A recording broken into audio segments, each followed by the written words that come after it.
শাসক দলের একনিষ্ঠ সমর্থক কোলে করে ভোট গ্রহণ কেন্দ্রে নিয়ে যায় দলেরই সমর্থকেরা, কিন্তু ওই ভোট দিতে নিয়ে যাওয়া পর্যন্তই সার। ভোট মিটতেই সেই কদর আর থাকে কই। কিন্তু পেট তো মানে না, দুবেলা মুখে দুমুঠো অন্ন জোগাতে ভরসা সেই ব্যাটারি চালিত গাড়ি। কথা হচ্ছে জলপাইগুড়ি ধূপগুড়ি মহকুমার ঝাড়ালতা ২ নম্বর গ্রাম পঞ্চায়েত এলাকার বাসিন্দা মোতালেব হোসেনের। প্রতিকূলতার জোয়াল ঘাড়ে নিয়ে জন্ম হয়নি তার। সঠিক সময়ে চিকিৎসা না মেলায় শারীরিক অক্ষমতা বাসা বাঁধে, কিন্তু প্রাণ প্রাচুর্য খামতি নেই ছিটে ফোঁটা। যে ওষুধের অভাবে আর ৫ জনের মতো স্বাভাবিক জীবনযাত্রা থেকে আজ বঞ্চিত মোতালেব।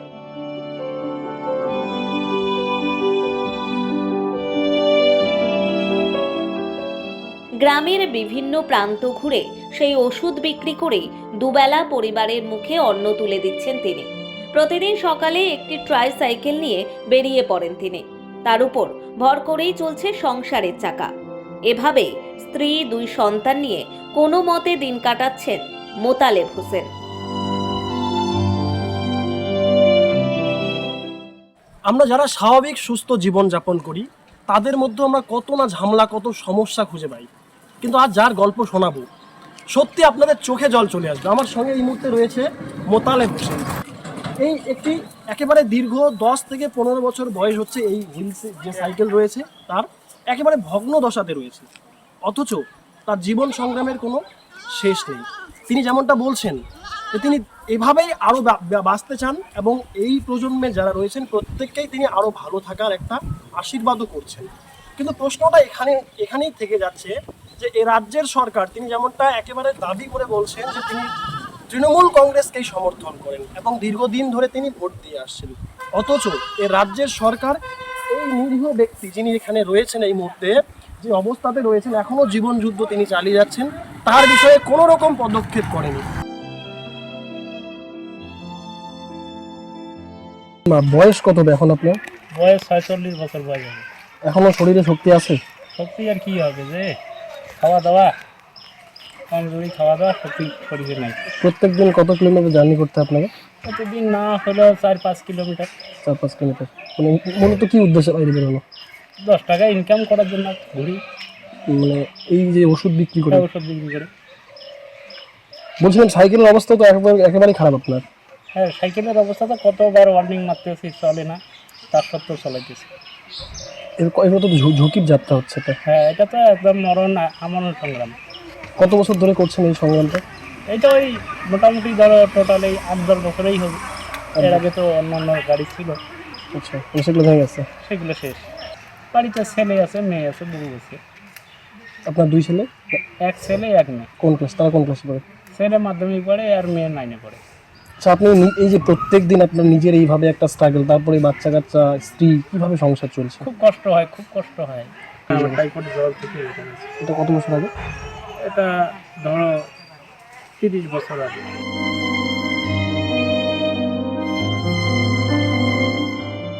ট্রাইসাইকেল নিয়ে 5 কিলোমিটার গ্রামীণ পথে ঘুরে বেড়ান তিনি। তবে তার এই প্রতিনিয়ত লড়াইয়ে পাশে এসে দাঁড়াননি কেউ।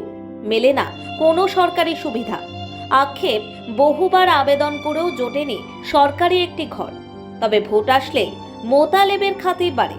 ভোটের দিন মোতালেবকে যত্ন সহকারে ভোট কেন্দ্রে নিয়ে যাওয়া হয় ভোট দেওয়ার জন্য, কিন্তু ভোট মিটতে খোঁজ রাখে না কেউ। ভাবতে অবাক লাগে, যেখানে পশ্চিমবঙ্গের সরকার বারবার বলছে যে উন্নয়নের বাংলায় বসবাস করছে মানুষ, একেবারে মানুষের দুয়ারে পরিষেবা পৌঁছে দিচ্ছে, ঠিক সে জায়গায় দাঁড়িয়ে শারীরিক প্রতিবন্ধকতাকে একেবারে কার্যত চ্যালেঞ্জ করে, ঠিক এই যে আমার পিছনে যে বাড়িটা রয়েছে, যে ঘরটা, যেমনটা প্রতিবেশীরা যেমনটা বলছেন যে এই মাত্র একতলার একটি ঘর, নিচে এখনো মাটির দেওয়াল রয়েছে, এবং ঠিক এই পরিস্থিতিতেই ওনাকে স্ত্রী এবং 2 সন্তানকে নিয়ে কিন্তু বসবাস করতে হচ্ছে। 2025 সালে দাঁড়িয়ে আমাদের এই ছবি দেখতে হচ্ছে। কার্যত স্থানীয় প্রশাসন কেন এইভাবে অবহেলায় রেখেছে এই পরিবারকে, সেটা কিন্তু এখন প্রশ্নের মুখে। কিন্তু এখনো পর্যন্ত কি কোনো রকম ভাবে কেউ আপনার সঙ্গে যোগাযোগ, বা আপনি কোথাও যোগাযোগ করেননি? না, কেউ করতেও পারেনি, আমিও করতে পারিনি, লোকে পাই না। কোথায় যাবেন কোনো ঠিকানা পান না? আমার মাথায় কাজ করে না, কোথায় যাবো। বলছিলাম আপনার বাড়িতে আমরা গেলাম, আপনার বাড়ির একচালা একটা ঘর, তো এখন তো আবাস যোজনায় প্রচুর মানুষ ঘর পাচ্ছে, আপনি আবেদন করেননি? আবেদন করেছি কিন্তু পাই না। কি কেন পারলেন, কি কারণ হতে পারে? এটা তো আমি বুঝতেই পারি না। ভোট দেন? হ্যাঁ, ভোট তো দিই। যখন ভোট দিতে যান তখন কি আপনাকে কোনো স্পেশালভাবে নিয়ে যাওয়া হয় নাকি আপনি নিজে এভাবে হ্যাঁ, যান? স্পেশালভাবে নিয়ে যাওয়া হয়। মানে ভোটের সময় আপনাকে সেভাবে নিয়ে যাওয়া হয়? হ্যাঁ, আর ভোট পেরোলেই আপনার খোঁজ খবর নেই? না, প্রধান পঞ্চায়েত আসে না এখন, ভোটের সময় আসে। হ্যাঁ, টিএমসি দলকে সাপোর্ট করি। রাজ্যের সরকার, কিন্তু আপনার রাজ্যের সরকারের সাপোর্টে আছেন, রাজ্য সরকার হ্যাঁ, আপনাকে দেখছে না? রাজ্য সরকার সাপোর্টে। কেউ দেখছে না? না, খবরই নেই। মাস টানার বছর কাবার। কখনো আক্ষেপ হয় না যে আপনাকে কোনো সরকারি, আপনি যে সরকারকে সাপোর্ট করছেন তাদের দলের কোনো প্রতিনিধি আপনার বাড়িতে আসছেন, আপনার খোঁজ নিচ্ছেন, আপনার এই অবস্থা, আপনি না, একটা সরকারি? আক্ষেপ হয়। আক্ষেপটা করবো কোথায়? করার মতো তো জায়গায় পাই না। কেউ তো পাত্তা দেয় না। ঘর হচ্ছে মাত্র এই ঘরটাই ওর, ঠিক আছে। হ্যাঁ। আর রান্নাঘর তো বললে নাই বললে চলে, ঠিক আছে। আর একজন রান্না করে আর ওর হচ্ছে খুব কষ্ট করে খায়, তো সবাই কম বেশি জানে, গ্রামের সবাই জানে।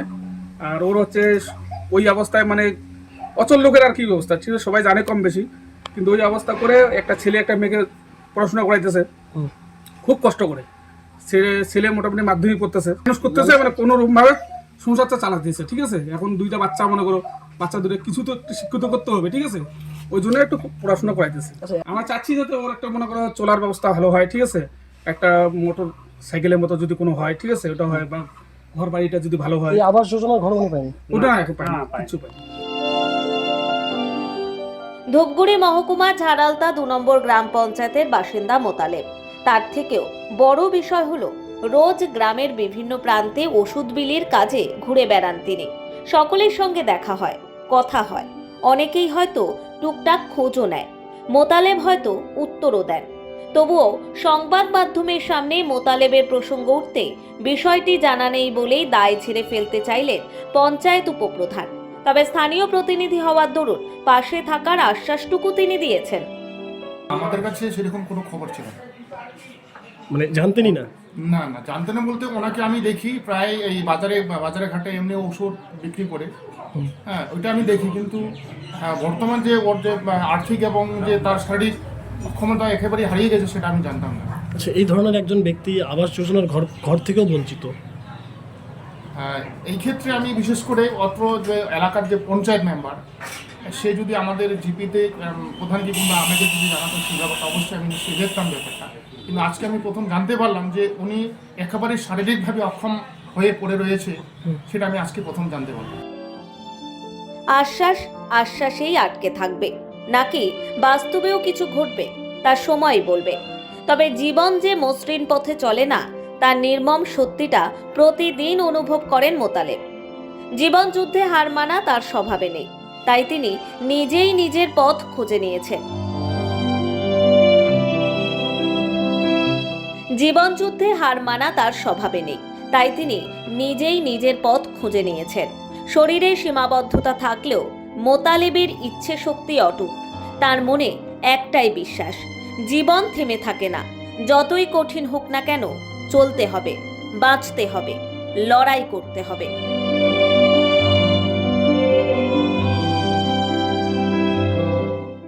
আজকের এই খবর সম্প্রচার কেবলমাত্র প্রচারের জন্য নয়, যারা সহৃদয় ব্যক্তিরা রয়েছেন তারা এই মানুষটির জন্য এগিয়ে আসুন, কেননা তিনি রাজনৈতিক যারা প্রতিনিধিরা রয়েছেন তাদের প্রতি ভরসা হারিয়ে ফেলেছেন। কেননা এখনও তিনি যেই হুইল চেয়ারটিতে বসে রয়েছেন সেটিও কোনো একটি স্বেচ্ছাসেবী থেকেই প্রদান করা, বর্তমানে ভগ্ন দশায় রয়েছে। তাই তিনি চাইছেন একটি নতুন গাড়ি তাকে প্রদান করা হোক। এখন শুধু সময়ের অপেক্ষা যে এই খবর জনসমক্ষে আসার পর রাজনৈতিক নেতৃত্ব থেকে শুরু করে যারা সহৃদয়বান ব্যক্তি রয়েছেন তারা কিভাবে এই মানুষটির পাশে এসে দাঁড়ায়। জলপাইগুড়ি ধূপগুড়ি থেকে ক্যামেরা আর্থিক দত্তের সঙ্গে সানি, সময় কলকাতা।